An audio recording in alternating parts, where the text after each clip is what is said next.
여러분 반갑습니다. 여러분의 멘탈 전도사 천만쌤입니다. 어느새 또 저녁 시간이 다가왔네요. 천만 뉴스 한번 시작해 볼까요? 일일 일양사입니다. 천만 전자 채널은 삼성전자 관련된 이야기 많이 하는데 천만 뉴스는 그 외의 소식들을 많이 전달을 해요. 오늘은 아주 핫한 게 이 반도체 섹터였어요. 아주 1등 공신이었습니다. 코스피의 상승 1등 공신, 우리 금쪽이 3쪽이 삼성전자.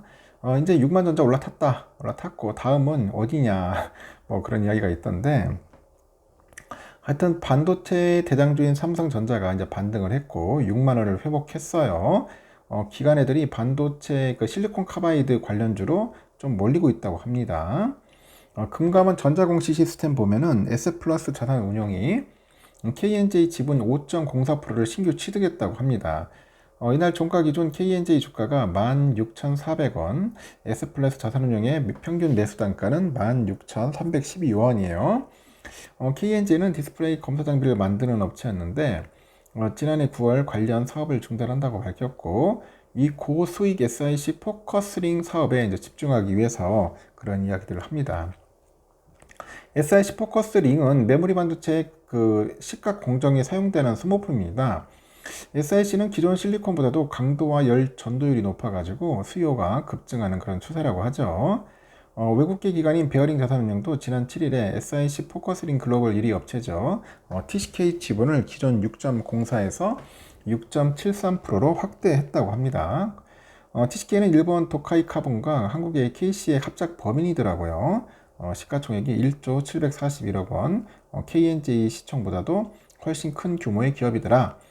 SI하고 SIC링을 만드는 또 다른 상장사인데 하나머티리얼즈, 지난 10일부터 8거래일 연속 기관애들이 순매수 이어집니다.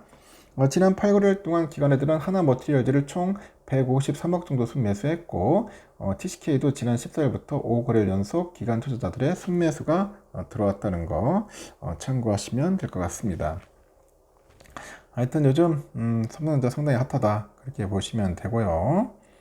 또 이런 이야기가 있나요? 그 엔비디아 주가가 몇 개월째 횡보하고 있지 않습니까? 옛날 생각나네. 옛날에 횡보디아 있는데, 횡보디아 오래전에 횡보디아가 지금까지 올라온 거예요. 향후에 강력한 상승세에 힘입어서 박스권에서 탈출할 거라는 그런 분석도 있습니다. 19일 CNBC에 보니까 글로벌 투자은행 UBS가 엔비디아를 글로벌 탑픽으로 이제 선정을 했어요. 탑픽. 강력한 주가 반등이 예상된다, 강조를 했고, 이날 UBS에서 보니까 고객들한테 보낸 서한에서 트럼프 행정부의 관세 불확실성이 지속되는 동안 엔비디아가 계속해서 하방 압력을 갖게 될 가능성이 크다고 밝혔고, 다만 트럼프 집권 일기에서도 나타난 것처럼 이 조정 장세가 끝난 이후에 투자들이 기업 펀더멘털이 다시 집중하기 시작하면은 이 상당한 규모의 반등을 목격할 수 있을 거라고 합니다. 장기 투자자들한테는 지금이 저가 매수 기회가 될 것이다, 그런 이야기도 있고, 앞서 엔비디아는 지난 1월에 사상 최고가 경신한 이후 급격한 조정을 받았습니다. 현재는 고점 대비 25% 하락했죠. UBS는 단기 실적은 신제품 출시 주기나 이 공급망 문제로 고르지 않을 수 있지만 AI 컴퓨팅 파워에 대한 수요는 구조적으로 견조하기 때문에 엔비디아가 AI 생태계에서 계속 선방할 것으로 예상을 한다고 합니다. 이와 관련해서 글로벌 투자은행 뱅크 오브 아메리카도 엔비디아의 투자 의견을 바이로 상향을 해요. 목표가를 $200로 제시한 바 있고, 엔비디아가 향후 70% 가까이 급등할 수 있음을 시사합니다. 그러다 보니 엔비디아는 전장 대비 1.81% 상승해서 $117.52에 거래를 마쳤다는 거 참고하시기 바랍니다. 조정 아주 신나게 받을 때 그때 열심히 모으는 분들도 있다는 거 한번 잘 참고하셔야 할 것 같습니다. 그리고요, 요즘 또 특별한 게 보니까 요즘 삼성하고 하이닉스는 웃잖아요. 근데, 지금 그 HLB하고 RTO젠이 좀 많이 빠졌더라고, 상당히. 그래서 좀 반도체는 좀 뜨는 것 같고, 바이오 섹터가 그동안 좀 많이 올랐기 때문에 좀 빠지는 게 아닌가 하는 생각이 들어요. 하여튼 HLB는 그 간암 신약이죠. 그 허가 결과를 하루가 앞두고 있는데, 그 HLB 그룹의 상장사 주가 변동성이 커지고 있죠. 이런 상황에서 진양곤 HLB 그룹 회장이 주식 매입 행보가 지속됩니다. 금토업계 보면 이날 HLB 이노베이션은 진양곤 회장이 회사 주식 1만 주를 장내 매수했다고 하네요. 최근에 HLB 이노베이션과 HLB 제넥스, HLB 바이오스텝 등 주요 상장사 지분을 연이어 확대하고 있다고 하죠. 그래서 진 회장은 또 이날 매수로 HLB 이노베이션 주식 35만여 주를 보유하게 됐다. 제약기는 물론이고 주식시장에서도 오는 21일 결과가 발표될 HLB 간암신약 결과에 이목을 집중하는 것 같아요. 만약 FDA로부터 허가를 받는다면 침체된 바이오업계에 다시 한번 훈풍이 오는 거죠.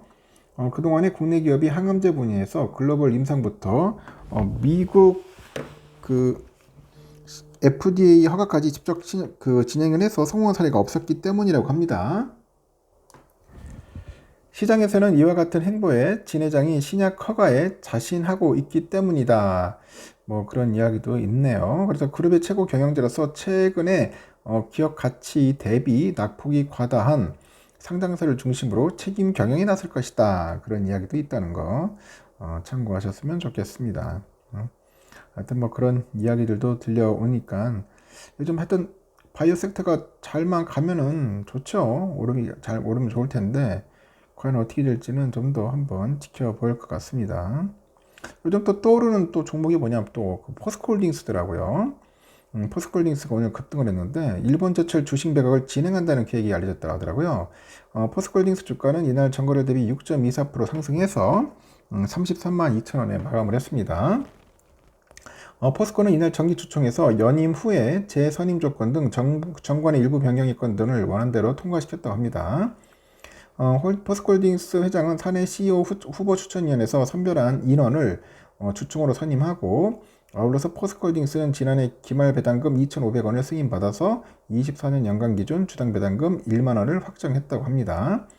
이와 함께 오는 31일 소각 예정인 자사주 2%도 주목받았고 지난해부터 26년까지 3년간 발행 주식 총수 6%에 해당하는 규모인데 이미 자사주 2%랑 시장에서 신규 자사주 약 1,000억 원을 매입 후에 소각을 했어요.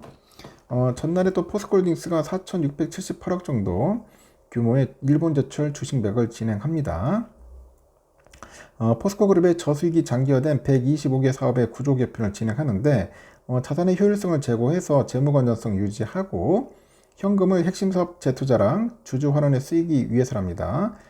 포스코는 2026년까지 대상해가지고 97% 이상의 구조 재편을 실행해서 약 2조 6천억 정도 현금을 확보할 방침이라고 합니다. 일본제철 지분 매각은 지난해부터 양사가 현금 확보랑 밸류업 등 그런 차원에서 양사 상호 협의하에 결정됐다고 하네요. 이어서 CEO 연임 후에 재선임 시 주주총회 의결 정족수 상향은 지배 구조 고도화 개선 일환으로 주주 지지 기반을 강화하기 위한 목적이다. 그런 이야기가 있습니다. 하여튼 포스코홀딩스 좀 올라서 다행입니다. 다른 종목들도 많이 올랐으면 좋겠습니다. 여기까지 하겠습니다. 여러분 좋은 하루 보내십시오.